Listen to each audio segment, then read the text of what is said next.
په سلامونو نیوکو هیلو او شو پیرزوینو ملمانځمه قدرمن لیدونکو نن یو تن تجار چې په ښار کې شوروم لري د موټرانو را سره میلمه دی راځو د محترم میلمه وخواته او د ده سره د زړه خواله کوو په خیر راسئ حاجي صاحب مننه ژوندی اوسې خیر اوسې خدای دې خیر درکړي ډېره زیاته مننه حاجي صاحب دغه ستاسې په شوروم کې چې څومره موټران ولاړ دي دغه ټول ستاسې دي یوازې ستاسې دي یعنې ډېری زما دي یو 80-85 زما دي د نور بس د ملګرو انډیوالان د هم پکښې ولاړ دي ښه یعنې دغه په ټولو شورومانو کې چې د موټران ولاړ دا د یوه سړي نه وي یا د یوه سړي نه وي حتما د یو دوه ملګرو دا ورسره یې درو سره شریک ښه نو دغه بیا چې خرڅوي یې هلته کوم مشکل خو به نه راځي چې مثلا مثال د خبرې دوه لوکسله ولاړ دي یو ستا دی یو د انډیوال دی نو ته کوشش کوې چې خپل موټر پر خرڅ کېدی کوشش کوې چې خپل یعنې خو دی هم ناسي دواړه ناسي خو زه دغه وایم وخت بیا زنګ ورو چې راسه بیا پر ګراک پر اړه لري چې هر یو یې خوښ کړي نو په زور خو نس پر خرڅولی نو نن سبا کوم موټران ګران دي او کوم موټران ارزانه دي دا فرق نه کوي خو بس په دا ژمي کې دا ځینې موټران دي دا کوچني لکه میرا و پاسو لا نه د بس دا کوچني میرا و سوزکی و ماکو دا شان دا په ژمي کې دغسې ګران سي ښه دا په خاطر د دې چې ډېر خرڅېږي هر سړی د رانیولو وس لري په ژمي کې دوه موټرسایکله بای والا چې دي چې مطلب د دوه موټرسایکلو بای پیسې ولري دی کولی شي موټر رانیسي ځکه هغه به دونه بای نه دي ابر هغې څه لوړ سي بلکل په دوبي کې بیا بیرته ارزانه کېږي په دوبي کې بیرته ارزانه کېږي ښه بخښه دی حاجي صاحب خدای دې وکړي تاسو ته چې خلک راسي مثلا ګیر موټر یې راوستلی تاسو ورته وایاست چې ولا دا خو نه رانیسو نن سبا د اتومات موټرانو بازار ګرم دی او که څوک اتومات موټر درته راولي بیا تاسې غوښتنه کوئ چې ګیر موټر باید راولي خلک د ګیر موټر غوښتنه کوي دا ولې داسې دا خو باید د خلکو څه پوښتنه وکړي دا خو د خلکو خوښه ده نه تاسې ورته وایاست چې مثلا اوس خلک دا موټر نه غواړي هغه غواړي چې هغه راولي بیا ورته وایاست چې نن دا غواړي نو خو زموږ څخه خلک غواړي نو ځینې خلک راځي ګیر غواړي ځینې خلک راځي اتومات غواړي ځینې تور غواړي ځینې سپین غواړي نو موږ خو به هغه ورته وایو یوازې دا نه چې تاسې د ګیر او اتومات موټر پر سر باندې د خلکو سره دغه مشکلات جوړوي بلکې چې ډیزل موټر درته راولي تاسې ورته وایاست چې نن سبا د پټرول موټران چلیږي مثلا په ښار کې قیمت لري او که پټرول موټر درته راولي بیا ورته وایاست چې ګراکان یې نه غواړي ډیزل ښه خرڅېږي ډیزل بازار لري دغه دوه مشکلات شته په شورومانو کې اوس ته څه دي وسي زه وایم دغه وجه چې شته ولې داسې کوئ د خلکو سره چې مثلا هغه یو موټر درته راولي تاسې بل پکاري چې هغه درته راولي تاسې ادا خود یې کوو اوس به څه دي وسي خود یې کوو دا خو فکر کوم یو منطقي جواب نه سو یا سو ښه هو خود یې کوو خپل کار مو دی د چا رسه سټیکر لرونکی موټر او بغیر سټیکر لرونکی موټر په قیمت کې څونه توپیر لري ایا البته توپیر لري کې نه لري لري هو بالکل لري ډېر توپیر لري سټیکر چې لري قانوني دی هغه خامخا د نورو ګران تقریبا 50,000 افغانۍ 45 داسې شاوخوا فرق کوي ښه نو ولې چې خلک موټر درولي تاسې ما داسې فکر کوئ چې شاید په قیمت کې فرق نه خو اوس چې ته فرق شته نو بیا ولې داسې کوئ مثلا یو سړی راسي چې موټر خرڅوي تاسې اول د سټیکر پوښتنه ځینې کوئ هو ځینې کوئ باید وکړو ځکه چې سټیکر مهم دی سټیکر مهم دی کله چې بیا خپل موټر پر خرڅوي بیا د سټیکر یادونه نه ورته کوئ که چیرې هغه پوښتنه وکړي یو وارې تله تېروي هغه په اصطلاح باندې جڼه یې کوي ورته سم جواب نه ورکوي که چیرې ستاسې موټر سټیکر ونه لري او که سټیکر ولري بیا دومره ورته لوړ کړي دومره قیمته کوي ګرانې کوي چې د سړي تر وس تېر شي تا در اوسه شوروم کړی یا شوروم مې نه دی کړی خو موټر لرم دا خبرې تا د چا څه اورېدلي دا زه په شوروم کې خو زه درځم ستا شوروم ته درغلی یم بل ته ورغلی یم دا زه وینم اورم دا خبرې مې ګرد اورېدلي دي دا خو د ګراکو د شوروم والا درمنځ خبرې دي دا کې ته هېڅ حق نه لرې ستا په څه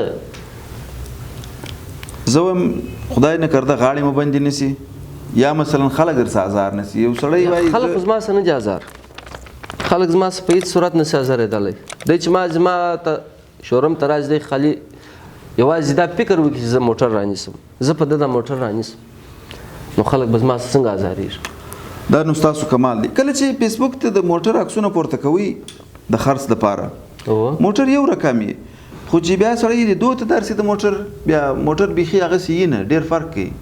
خود به کوي، خامخا به کوي او باید به کوي. په څه خاطر؟ په خاطر د دې چې موږ ایډیټ ورکوو د عکس دپاره. اوس ته چې دلته دا خبریالۍ ته ناست یې، ښځې په ټوپو روژو کړی دي، ښځې وریښتان ږمنځ کړي دي، وراکه دې په لاس کې د کیمرې دپاره دې شو برابره کړې ده، نو خو موږ موټر باید داسې شوشا برابره کړو د خلکو دپاره. نو شوشا چې برابره سي بیا په هغه صورت کې ولې بیرته هغه شو شامپو یې کمه سوي چې سړی په ژوندي باندې ګوري موټر. مثلا په فیسبوک کې چې دا موټر سړی ویني یو هغه ستاسې د شورم په اصطلاح باندې یو ډیکوریشن سامان پکښې کی پر سویچ بورډ باندې یو شی پروت دی، پر سر یو کوچنی انتن ولاړ دی. ما زموږ د عکس دپاره یږدو، ته په ژوند د عکس ته لحاظ موټر مه رانیسه، په ژوند یې مه رانیسه. یعنې دغه مشکل هم د ګراک دی. دا ګرد مشکلات د ګراک دي. حاجي صاحب کله چې تاسې موټر رانیسي هم د دغه ګراک څخه کمیشن اخلي، که موټر پر خرڅوي هم د ده څخه کمیشن اخلي. داسې نشي کېدلی چې مثلا یا د رانیولو په وخت کې تاسې کمیشن واخلئ، د خرڅولو په وخت کې هغه ته کمیشن ورکړئ؟ داسې نه ده. ګوره په دواړه حالاتو کې له ګراکه څه پیسې اخیستل کېږي. باید ځینې واخیستل شي په یو نامه او په بل نامه باندې. یا نومونه نه، نومونه مشکل نه لري. داسې دی یو څوک چې یو شی رانیسي، که په سم نیت رانیسي، په خوشحالي رانیسي، د هغه څخه موږ داسې په خپل رواج کې په اصطلاح باید شیریني ځینې واخلو.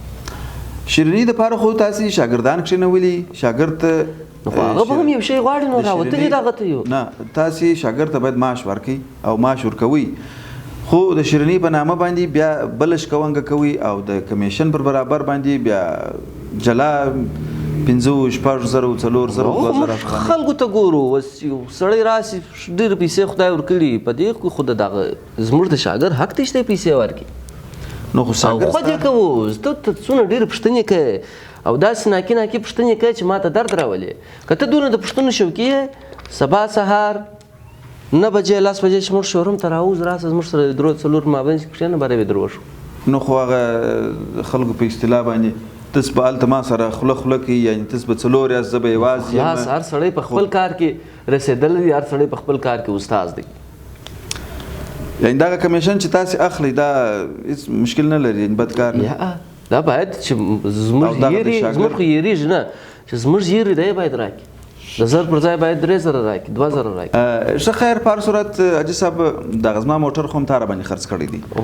دغه اوس په کوم قیمت خرڅېږي؟ مثلا ګټه راته کوي، تاوان راته کوي، په خپل سر خرڅېږي؟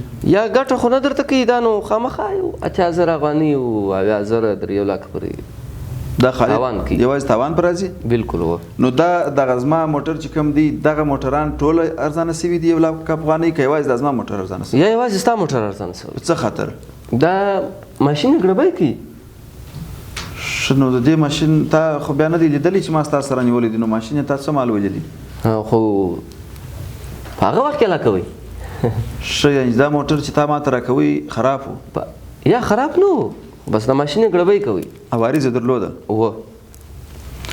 نو حاجي صاحب چې دغه موټر تا پر ما خرڅوي، تا دغه په هغه شپو کې نه سوی راته ویلی چې دا موټر کې دغه عوارض دي، غواړې که نه غواړې؟ بیا تا رانیوئ؟ نو ما خو دغه به مې نه رانیو، بل موټر به مې رانیولی وای، بل موټر به مې په هغه کې هم یو عوارض ستا، یو شی پکښې کي، بیا ته رانیسه. یعنې تاسې موټر چې خرڅوئ ګراک باید خپل عوارض پکښې پیدا کړي. خپله وزه هوښیار خلک راسي مستري ورسره راولي، که څه زموږ درد ورته راځي، خو د ځان سره مستري روان کړی، یو ټرایي ورکړي، داسې وڅرخي موټر سره راوګرځوي. نو ټرایي خو ما هم ورکړله، داسې د انجن په کړپي وو، په غږ یې زه نه پوهېدلم. اوس خو هر سړی نه به پوهېږي، نو ته په خپله خبریالي پوهېږې، په موټرانو بیا موږ پوهېږو. اوس دا ستا موټر دی کې ورکوې، اوس خو کیمرا د ورکوې ځه څه دي 1 لک افغانۍ نه، دا بیا 80,000 افغانۍ تاوان په در باندې راول. یا زه خوشحاله یم په دغه خراب موټر سره، ستا کور ودان چې خپل قیمتي وخت یې راکړئ، موږ ته راغلې دلته خپرونه کې دي، ګډون را سره وکړي. بالکل. یا زما وخت ډېر قیمتي دی، او مننه. در دونه وخت کې موږ هلته 2-3 موټره خرڅولی شو. خیر اوسې، خدای په امان. نو ملګرو، دا اوس موږ ستاسو د ښار یو شوروم لرونکی ځوان چې دی پر دغه کم عمر باندې ډېرې پیسې لري او شوروم لري ډک د موټرانو، د ده سره مو د زړه خواله وکړه، ځینې پوښتنې مو ځینې وکړلې چې پر ده بدبختانه بدی ولګېدې یا مثلا په طبیعت کې خوند ورنه کوي نو تر بیا چې زه عطاالله زر د یو بام 2 هواوي خپرونې له لارې ستاسې درانه چوپړ ته حاضرېږو. تاسې هم پر خدای سپارو، موږ ته اجازه راکړئ. د خدای په امان.